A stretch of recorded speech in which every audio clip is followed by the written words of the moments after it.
मिल्लत आज हमारे और आपके खुदा की कसम सियासी एतबार से अगर कोई आज मुसलमानों का लीडर दिखाई देता है वो सिर्फ और सिर्फ बलियावी साहब दिखाई दे रहे हैं। अगर इस तरीके से 8-10 पहले भी होते तो मैं समझता हूं कि आज इन हुकूमतों की ये हिम्मत नहीं होती, क्योंकि ये अगर आलिम जाएगा पार्लियामेंट में तो वो बोलेगा तो इस्लाम बोलेगा, वो बोलेगा तो कुरान बोलेगा।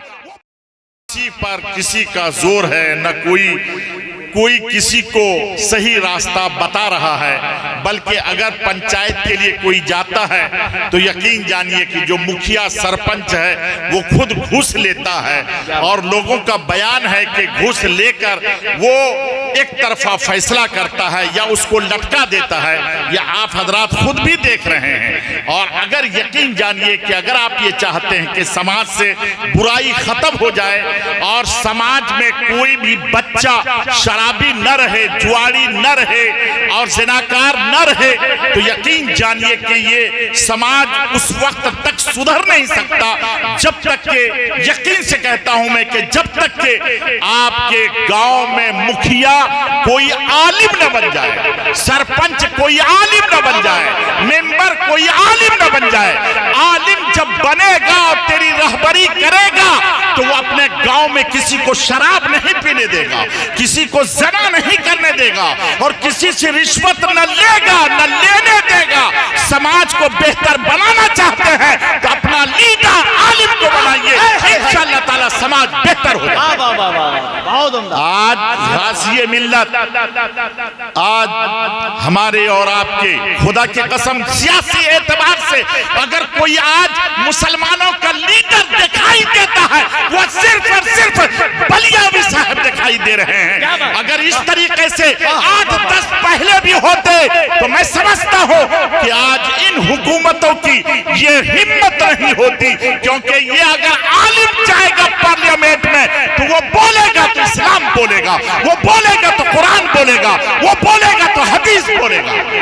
लेकिन आजकल के मुसलमानों को और खास तौर से ये जो हमारे बिरादरी के लोग हैं, इन लोगों का नजरिया क्या है कि मौलाना को मत आने दो, सरपंच और क्या कहते हैं कि मुखिया या क्या कहते हैं कि वो वार्ड मेंबर, ये सब मत बनने दो। इन लोगों को क्या जरूरत है इन लोगों का आने की? मेरे दोस्त अल्हम्दुलिल्लाह बेदार हो चुके हैं। ये सुरजापुरी बिरादरी बेदार हो चुके हैं।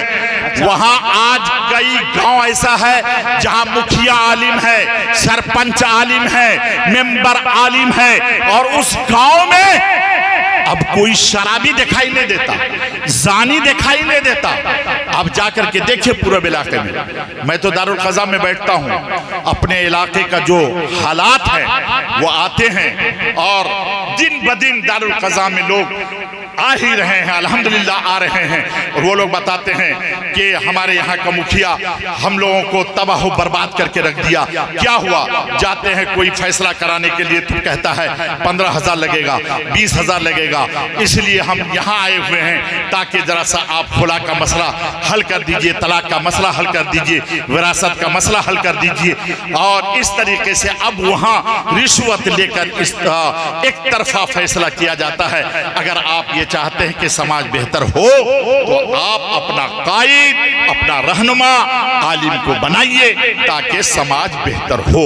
अल्लाह तबारक व तआला हमारे इन उलमाए किराम को कौम की रहबरी करने और कायद बनने की अल्लाह तबारक व तआला इनको तौफीक अता फरमाए। और ये उलमाए किराम भी अपने सोच को बदलें, ऊपर उठें और अपना इल्म इस्तेमाल करें, लोगों के बहकावे में ना आए। आप ये मत देखिए कि ये सामने वाला मालदार है तो हम इसकी बोली बोलने लगे, ये आदमी मुखिया है तो इसकी बोली बोलने लगे, ये आदमी सरपंच है तो इसकी बोली बोलने लगे। नहीं, हमेशा आप इस्लाम की बोली बोलिए, कुरान की बोली बोलिए। कोई भी आदमी रहे आप उनसे दबिए नहीं, आप पर किसी मालदार का रोब ना जमने पाए। आप बोलिए तो हक बोलिए, इंशाअल्लाह ताला फिर हम लोगों की इज्जत करने पर ये अवाम मजबूर हो जाएगी। बेशक। मेरे दोस्त, हम अपने उलमा इकराम से अर्ज करेंगे कि अल्हम्दुलिल्लाह सुम्मा अल्हम्दुलिल्लाह, आप हजरात ठीक है, आपको उतनी तनख्वाह नहीं है, आप जो हैं उस तरीके से जो है अपना महल तामीर नहीं कर सकते, लेकिन अल्लाह ने आपको इल्म से नवाजा है। आप अपनी इस्तिताअत के मुताबिक हर इलाके में, हर गांव में आप खिदमत करते रहिए और दीन को फैलाते रहिए। और मैं आप तमाम हजरात से एक बात और कहूँगा कि आप अपनी बच्चियों को स्कूल भेजते हैं तो उनको घर में बैठाइए। जवान बच्ची है आप, उनको आप बगैर पर्दा के हरगिज़ स्कूल मत भेजाइए। और उनके बाद उनको आप ताकीद कीजिए कि किसी लड़के से खबरदार, मोहब्बत के लिए तुमको स्कूल और कॉलेज नहीं भेज रहे हैं, तुमको तालीम के लिए भेज रहे हैं। अगर हम सुन लिए कि तुमने किसी से मोहब्बत का पैर बढ़ाया है पैगाम और तूने मोहब्बत की है, तो तुम्हें हम इस धरती पर रहने नहीं देंगे। अगर जब तक के बाप इस तरीके से बेटियों से पेश नहीं आएगा और कहेगा नहीं, तो यकीन जानिए कि आज हमारी बेटियां कॉलेजों से भाग रही हैं, स्कूलों से भाग रही हैं और गैरों के साथ भाग रही हैं। इसलिए जरूरत है कि आप आंख खोल कर जिंदगी गुजारिए और आंख खोल कर रहिए और अपनी बेटियों पर नजर रखिए। मेरा अपना तजर्बा है कि अगर कोई शख्स अपने बेटे को 1 मरतबा डांटे तो अपनी बेटी को 10 मरतबा डांटे। यकीन जानिए, जब तक मैं लड़कियों का मदरसा नहीं कायम किया था उस वक्त तक मेरा नजरिया दूसरा था, लेकिन जब लड़कियों का मदरसा कायम किया और उसके बाद मुझे एहसास हुआ कि लड़कियां किस तरीके से बेहिस हो चुकी हैं। इसलिए समाज में जरूरत है आप अपनी बच्चियों को भी इस्लामी तालीम दें और अपने घर में बैठाकर इस्लाम समझाएं और सहाबा इकराम के हालात, सहाबियात के हालात, अज़वाज मुतहरात के हालात बयान करें। खास तौर से हजरत फातिमा ज़हरा रज़ी अल्लाह ताला अन्हा के हालात से उनको आगाह करें और उनको इफ़्फ़त व इस्मत की दर्स दें। पर्दे का खास ख्याल रखें। अल्लाह तबारक व तआला हम सब की बेटियों की हिफाजत फरमाए और अल्लाह हम सब के ईमान की भी हिफाजत फरमाए।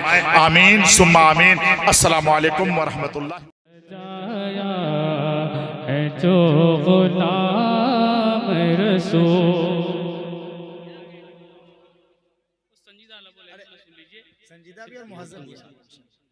दीवाना उर्स सजाया है जो गुलाम रसूल, दीवाना उर्स सजाया है जो गुलाम रसूल, दीवाना उर्स सजाया है जो गुलाम रसूल, दीवाना सजाया है जो गुलाम रसूल। ये सुन्नियों का जो मेला, ये सुन्नियों का जो मेला है ये गुलाम रसूल, ये सुन्नियों का जो मेला है ये गुलाम रसूल के काम आएगी महशर में निस्बतें तेरी, के काम आएगी महशर में निस्बतें तेरी, के काम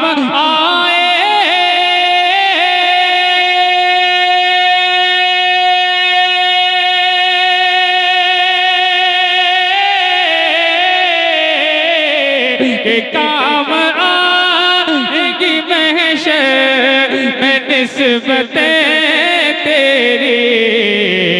ये दिल हमारा धड़कता, ये दिल हमारा धड़कता है जो गुलाम रसूल, ये दिल हमारा धड़कता है जो गुलाम,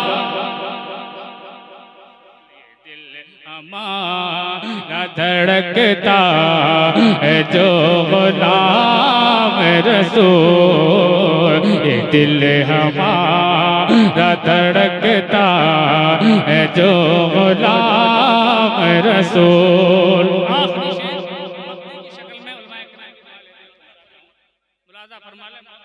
सुभान अल्लाह। ये दिल हमारा धड़कता है जो गुलाम रसूल। ये सारी इज्जत व शोहरत इसी दयार की है। ये सारी इज्जत व शोहरत इसी दयार की है। ये सारी इज्जत व शोहरत इसी दयार की है। ये सारी